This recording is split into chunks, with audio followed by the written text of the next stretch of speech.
Hello guys, welcome to my channel. In this video I will like to talk about my annoying unpopular K-pop opinions that would get me downvoted to hell. If you find my opinion extremely offensive, then keep it yourself. Respect other people's opinion. Stray Kids title tracks are losing quality. This is probably somewhat unpopular, because so many people support SKZ no matter what they put out and never actually criticize their music. As fans, I believe you can still love a group full-heartedly and criticize their after S-Class. I think their title tracks and the fan base as a whole became somewhat annoying. I think Rockstar and the recent CHK Boom are very mid compared to their other work. This is coming from someone whose fave title tracks are My Pace and I Am You, two very old songs. I think their newer title lack the certain Stray Kids aura that their older songs radiate.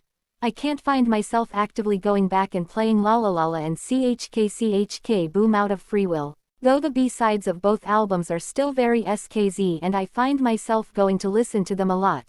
I love those B-sides, but I definitely will actively skip the title of those albums. I miss when SKZ produced songs like Case 143 or Thunderous, or if we wanna go back far to songs like All In. In all honesty, I think these songs represent the best of SKZ compared to La La La and CHK Boom, and I rather show non-stays these songs rather than their newer ones. I know a part of the reason why they sound so different is the changing trends in K-pop.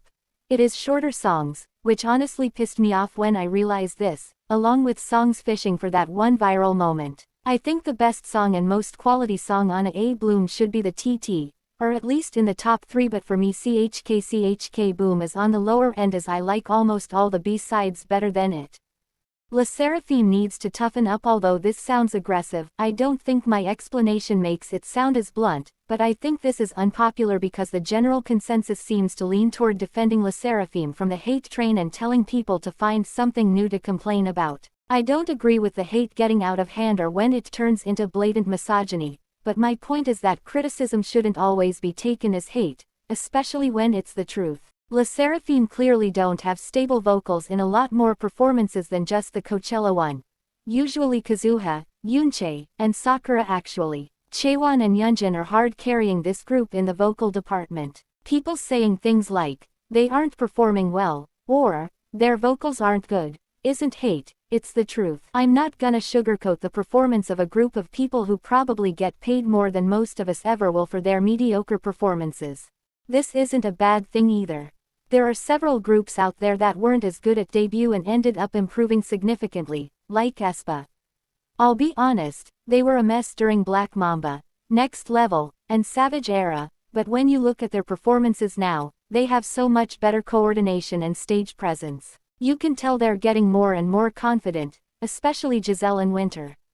Now, with SSERAFIM, I think they can go this route too, but accepting that they need to improve seems like a hard pill for their team to swallow. First there was that letter from Sakura after their Coachella performance, which honestly felt like a lot of, take it or leave it, to me, and I don't think that's a good mindset for an artist to have. I don't think Fear Nots helped their case either because I've seen so many of them making up false narratives to defend their actions, saying that Sakura only posted that because she wanted to take the hate away from Yoonchae, wherever that story came from. Yeonjun wasn't all that bad in my opinion. Sure, she had a few off performances, but she has a good vocal tone, and sounds strong when she's singing live. She could use some more vocal training. But I think the three who need it desperately are Sakura, Yoonchae, and Kazuha. Now, onto the documentary. Sakura needs vocal lessons, yes, and from their documentary it looks like she's getting them. I still think it's weird that someone who's been an idol for 10 years is still lacking this much in vocals, especially when she's been in the K-pop scene longer than she's been in the J-pop scene. Yoonchae and Kazuha's lack of skill makes more sense to me since they've only been idols for a few years. Still, it's a step in the right direction for Sakura. What bothers me though is that Sakura clearly has shaky confidence in her vocals, and the first thing they do is shove a camera in her face when she's trying to build her skills from the bottom up. That's not what you do to someone who's trying to practice and regain their self-assurance in their skills. That whole part of the documentary felt very icky and exploitative to me, and almost like HYBE is using some guilt-trippy way to stop everyone from noticing their lacking vocals. Can't help but think it's just one of their tactics for making the fandom move more like a cult. Either way, it's weird and SSERAFIM needs to just take the criticism they got and improve, or they're just going to be constantly looked down on for their poor performance. Fans are too dramatic. This might be an unpopular opinion if butthurt fans start crying about it. Have some of you ever considered that maybe some of your faves don't actually want more lines? I see so many fans claim mistreatment, or they deserve so much better, or why does X member get so much more than Y member, all the goddamn time. These idols are grown-ass adults who can ask for more lines themselves. They are not completely 100% controlled and micromanaged and being told what to do and when to do it like some of you seem to think they are. Especially if they are grown adults, and especially if it has been shown that group is being treated well. Most K-pop idols are not incredible singers, and some are even just simply competent at singing, if that's a better way of putting it. That's literally why we have the positions of main vocalist, lead vocalists. These members by definition have the best, stable and strongest voices. Therefore they will consistently get the most lines because they are the ones most likely to pull them off to a better degree. I promise you that your fave not being a great singer, especially when live, and getting lines according to their abilities is not the massive problem you cry about it being. I don't know what it is about the K-pop idol industry and their obsessive fans who baby their faves. Western groups don't usually have obsessive 14-year-old fans who scream mistreatment at every single little thing. Some Directioners were mad, in the earlier days might I add, about Niall and Lewis getting fewer lines than the other three, but at the end of the day, it was known across the fanbase that they were the weakest singers and were given lines according to that, at least in their first few albums, until they started distributing better as a four-piece as they had more experience and vocal training. Some weren't happy about the early days, but mostly, people understood. If a member of a K-pop group is consistently getting not that many lines per comeback, has it ever dawned on you that maybe they don't want a lot of lines as it is so much pressure, especially if they may not be able to execute them as good as their main, lead vocalists?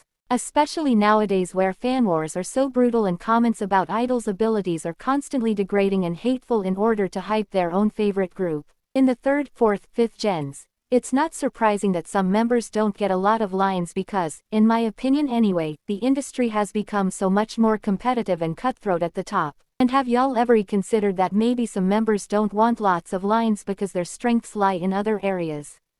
A main dancer would obviously not want lots of lines as their main purpose is performance enhancement. A sub-rapper will not have as many lines as the main rapper because the main rapper is exactly that.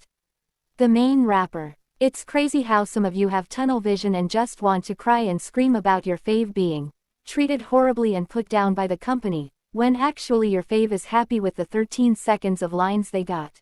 Just because your fave doesn't get 40 seconds of lines per song and doesn't get the center of the chorus doesn't mean that they are being mistreated. Get over yourselves. Adore should start promoting Hanny, NewJeans, more. I think this is unpopular because most bunnies, NewJeans fandom, and K-pop fans like having none of the members stick out. They consider it to be a promotional strategy that is working. I consider it to be a waste of Hanny's talent and trendiness. Despite Adore Hybe's intentions, Hanny just naturally stands out. Her recent solo performance, a cover of Aoi Sengosho, at the Tokyo Dome fan meeting, now has a fancam with 6 million views. After her performance, the original song shot up the charts in both Korea and Japan. Her outfit for the performance went viral too. It's not just that performance though. She constantly gets the most views, likes, etc. Lots of celebs and idols mention her, more than any other member. I would even say she's the face of the group at this point. By the way, I'm not saying this to put the other members down. They are all very talented and loved, too. But it would be extremely foolish to sacrifice Hanny's potential as an individual just so the group can have a more united image. If I were them, I'd give Hanny some solo variety guestings, solo performances, and let her popularity grow. Most of your faves cannot sing live, and dance to the standard you're holding everyone else's fave to. Especially true if your faves debuted less than 4 years ago. Everybody has an opinion on what idols can sing their own songs live and who can't. What idols can dance well or not all, with the end goal of propping up their own faves and biases. Well, I'm here to tell you, none of you guys' faves meet the high standard you're setting. If you're talking crap on the way an idol sings, You're also ignoring all of the times your faves have cracked a note, never sang over that backing track, or is just going by unnoticed because you give them passes. We all woke up one day and decided every idol must have a mastery level proficiency in singing and dancing right out the gate. Like dancing in a practice room for years straight, singing opposite to a vocal trainer for years, is supposed to prepare them for every experience a debuted idol may encounter, ever. And idols aren't supposed to gain experience from actually working in their field. Okay, you guys frame these arguments like, there's two types of idols, A. Idols who can sing well and dance, or B. Idols who can't. When in reality, it's more like A. Idols who sing well and dance on most days, or B. Idols who are passing under the radar because you're not giving them crap that day. This is unpopular because these discussions around what counts as talent operates under the ideology of there being universal standards that some idols meet and others don't. But these people are hypocrites who don't hold their own faves to the same standard and are bandwagoning on the latest hate. And now it's bad for fans to encourage their idols in spite of their flaws. Oh, I'm sorry, I forgot. It's only okay for you to give your idols passes for being mediocre. Because at the end of the day they have potential and the people I follow do not. Got it? ILLIT fandom is becoming toxic and delusional. This might be an unpopular opinion, but nowadays I believe it feels like the ILLIT fandom is starting to become a typical toxic place where any criticism of the members or the way the group is being handled is a sign of unwarranted hatred. Just because the group is soft baby theme with minors as members does not mean people aren't able to talk about valid criticism that will hopefully make the group more successful. They need more vocal training, just like SSERAFIM. There is no excuse as to why they should be debuting without the proper training, because if they did have it, the encore situation wouldn't have happened. This is an unpopular opinion because I feel like new K-pop fans nowadays are just focusing on their looks and edited versions of songs instead of accepting when their groups have flaws that others see. A lot of K-pop idols are good dancers, but only a handful are great performers, at least by Western standards dance performance. In my post I talk a lot about Western artists and how they perform, but that was mainly meant for comparison since we're seeing more K-pop idols performing at prestigious Western events, Coachella, VMAs, etc. However, I was trying to talk a bit more about K-pop performances in general, but I got carried away. I think a better way to explain my thoughts is that the industry's perfectionism problem is holding back K-pop idols as performers and preventing them from growing, showing us their full potential. Also, I forgot to mention a lot more idols I think are strong performers. A while back I was thinking a lot about how K-pop performances and choreography differ from that of Western artists. With Coachella going on, I started to realize that there aren't a lot of idols, groups I think could successfully headline these kinds of music festivals because only a handful have the performance ability for it. To me, Coachella, music festivals and large Western performances, Super Bowl, VMAs, etc. require a certain kind of energy and stage presence to keep the audience engaged. However, it's important to note that some of these performers are not dancers, and being a good dancer doesn't equate to a good performance. You can execute all the moves right but still give a boring performance. While vocals can be a major contributing factor, the kind of energy, stage presence they have and how they perform is what makes or breaks a performance. One way we see this play out is through the way they improvise on stage, especially during non-dance heavy sections performances. If they're standing, sitting, what are they doing with their body? How do they reflect emotions? How are they keeping the audience engaged? There are a lot of K-pop idols for past generations, especially second, third gen, who are very strong performers, but there aren't as many now. Due to the industry's persistence on perfectionism, it's a lot more strict now and there isn't much room for K-pop idols to really flex, grow that improv ability. K-pop performances have become choreography reliant to the point where every single move needs to be calculated. If there's a hair flip, it's likely part of the choreography. Additionally, I feel like a lot of K-pop idols struggle with trying to not make something feel forced. It's either they can't make it look natural or just don't really know what to do with themselves. Of course, there are K-pop idols who are natural performers and are comfortable on stage, but the nature of K-pop performances, music stages don't really allow for them to expand on that. One way I think about it is through figure skating. Usually, there are two main components we focus on in a skating program performance: technical, the sport Y side, jumps, spins, footwork, and artistry, the performance side. Me, I feel like current K-pop generations are very technical heavy and lack in artistry. Again, many of these idols are great dancers but only a couple are interesting performers, or at least have the ability to pull off Coachella.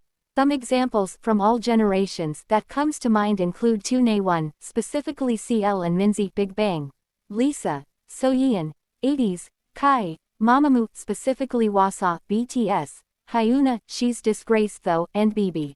Additionally, I think that some of the best performers are also people who can interject personality into their performances. For example, Beyoncé or Lady Gaga are both very strong performers, but the kind of energy they bring is different. One way they're able to do that is through the way they personalize their shows. This can be done through theatrics, storytelling, acting, or just finding ways to interject creativity into their performances, as well as embracing awkwardness, imperfection, which can really elevate a performance.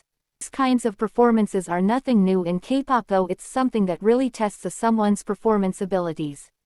At most, I think that best way idols can learn to better delve out their artistry side would be through breaking away from choreography and doing more handheld mic performances. Companies also need to dial it back more with the perfectionism and help idols learn how to become stronger perfumers, which can include letting them have more creative control. Doing that, it could help K-pop idols better learn how to navigate different performances and prepare them for events like Coachella. I think my opinion is unpopular because I haven't seen a lot of K-pop fans talk about this issue before or discuss these particular points, especially with music festivals and Western performances. Only more recently I've seen people begin to discuss this topic more openly. ION and taking criticism. ION should take the criticism well or take a break. Sounds more aggressive than I am, trust me. First of all, ION overperforming is not unpopular, I am aware, and that is not what my post is about. Think this is still unpopular because instead of seeing people talk about ION, there's a war in every comment section about whose fault this is. BABYMON stans blaming others and said, others, complaining about her underdancing. Anyone noticed how ION now sorta underperforms? I would say that she's matching the group, synergy-wise, but in terms of stage presence, everything is gone. Seems like she doesn't even care anymore. Either way, I personally am a little upset with this whole situation. I'm not stupid, the lack of stage presence, care in ION is obviously gone because of hate. But something in me still can't believe that she gave up this quickly.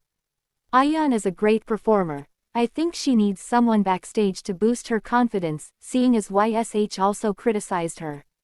I really don't want to blame ION, but every performance after the hate seems like, I gave my best and got hate for it, so I'm not gonna do anything anymore. I find this a little sad and I hope her stans aren't upset, especially those at these live shows or concerts expecting ION and then she's just underperforming. Even more ironic is the fact that her stans probably liked her for trying hard on stage and now everything is gone. Also, WTF is YG doing? Can't believe they're still not protecting their artist properly. I hope this dies down, but I'm not sure. ION needs to focus on criticism instead of hate. If this situation continues to escalate, I think she should take a break, which is unfortunate.